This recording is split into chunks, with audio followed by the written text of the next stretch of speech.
Hello students, today we are going to start our next unit of chemistry, that is the fourth unit, chemical bonding and molecular structures.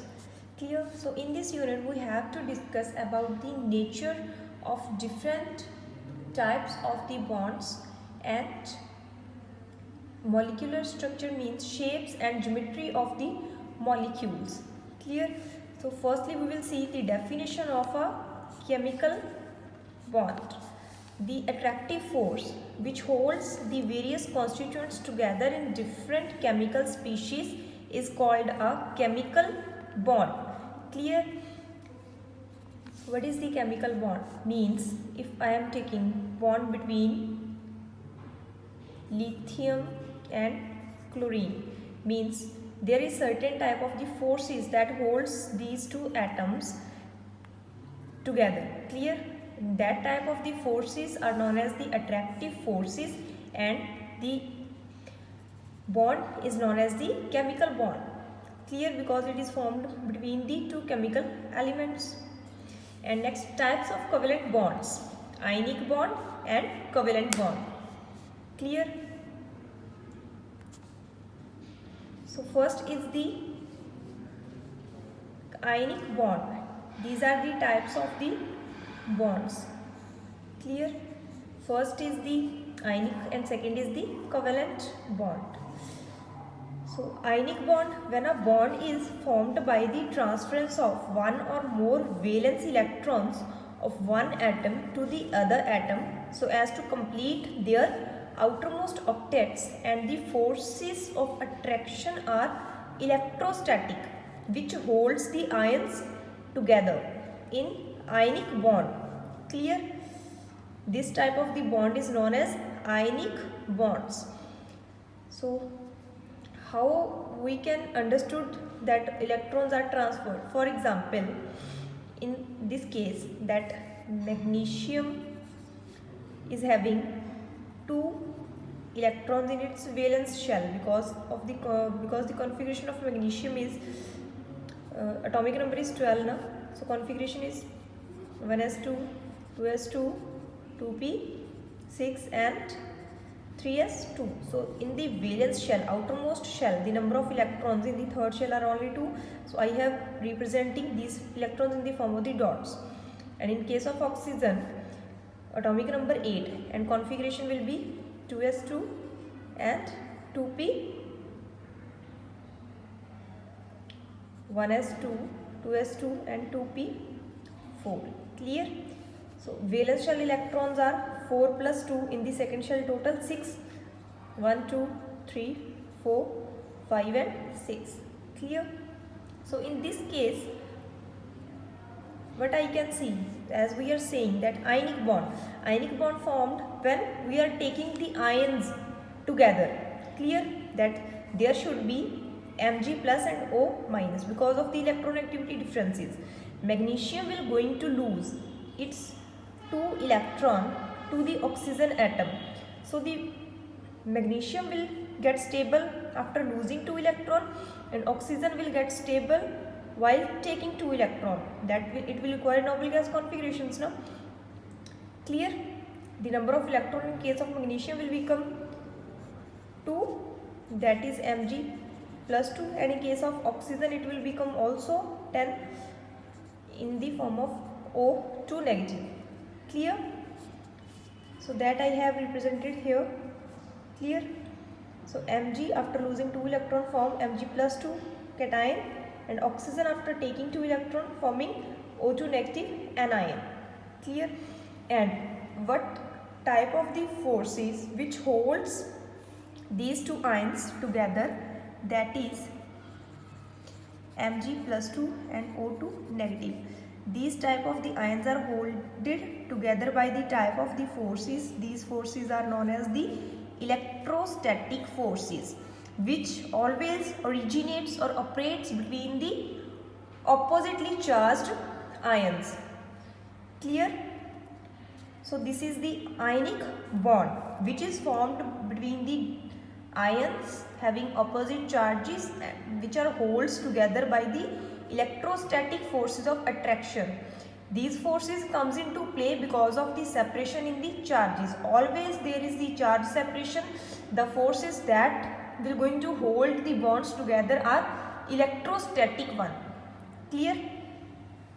So in the formation of electrovalent bond, the number of electrons lose or gain by an atom is called its electrovalency. In ionic bond, if I have to talk about the electrovalency, then how I can define it? The maximum number of electrons. For example, magnesium are going to lose 2 electrons and oxygen will going to gain 2 electrons. Clear? So according to that, magnesium will going to show the electrovalency 2, and same in case of oxygen. Clear? And this is the electrostatic forces that are holding these two molecules together. Electrostatic forces. Clear? And now the next is the factors on which the ionic bond depend. Generally, for the formation of ionic bond, there should be loss of electron, means cation formation should be easy and anion formation should be easy. Clear? And total bond strength should be higher. These are the factors. Clear? So that's why for formation of cation, the ionization enthalpy should be low. Means lesser the ionization enthalpy of an atom, greater is the ease of formation or losing the valence electrons. For example, in case of any metal, okay, if it will having low ionization enthalpy, then it will readily lose its outermost shell electron to form the cation. Clear? Low ionization enthalpy means it will become easier to remove the electron from the outermost shell. That electron will be easily removed if ionization enthalpy is lesser. Because what is the ionization enthalpy? Definition you have already learned, that the minimum amount of energy required to remove the electron from its outermost shell. And next, high electron gain enthalpy. Greater will be the ease of the formation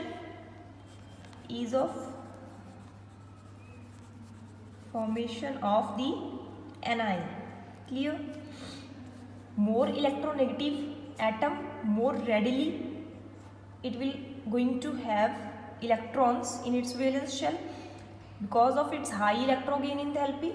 So easily anion will be formed at that time. Clear? So high electron gain enthalpy is also one of the factors on which the ionic bond depend.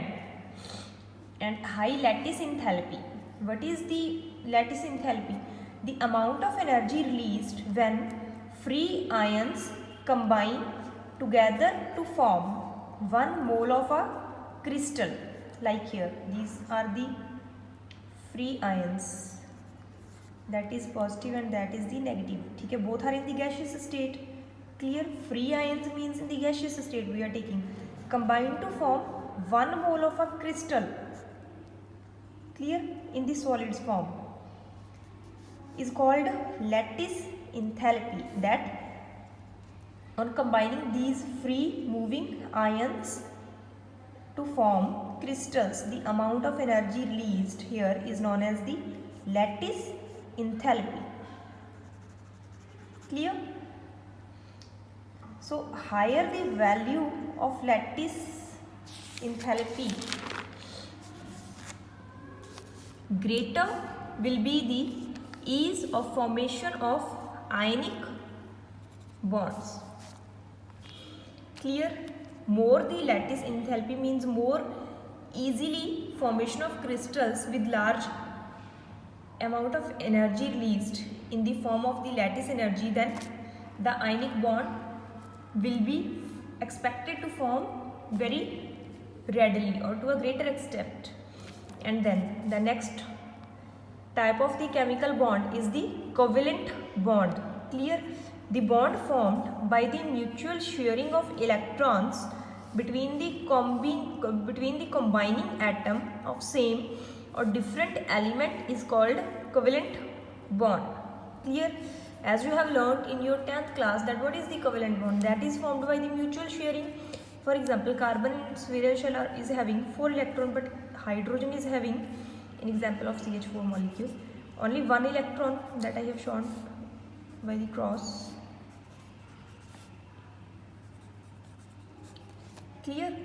So all these bonds are mutually shared. Sorry, electrons are mutually shared here, because carbon needs 8 electrons in its octet, but it is having only 4 electrons. 4 are still required, and each hydrogen also required 1 electron, because in its configuration it is 1s1, but it, to get stabilized, it needs 1 electron to get 1s2. Clear? So this is going to share its 1 electron with carbon atom.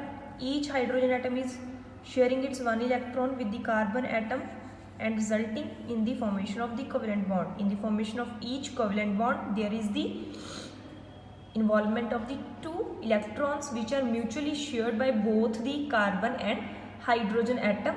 In case of hydrogen, it has to acquire 1s2 stable configuration. In case of carbon, it has to acquire 2p6 type configuration. Clear? P6 means stable shell configuration. Clear? So now we have discussed the definition of chemical bond. After that, types of the chemical bond, ionic and covalent bond, with examples. Clear? So I hope you have understood the concept thoroughly. In our next lecture, we will continue with our next topic, that is the bond parameters. Till then, revise this topic properly.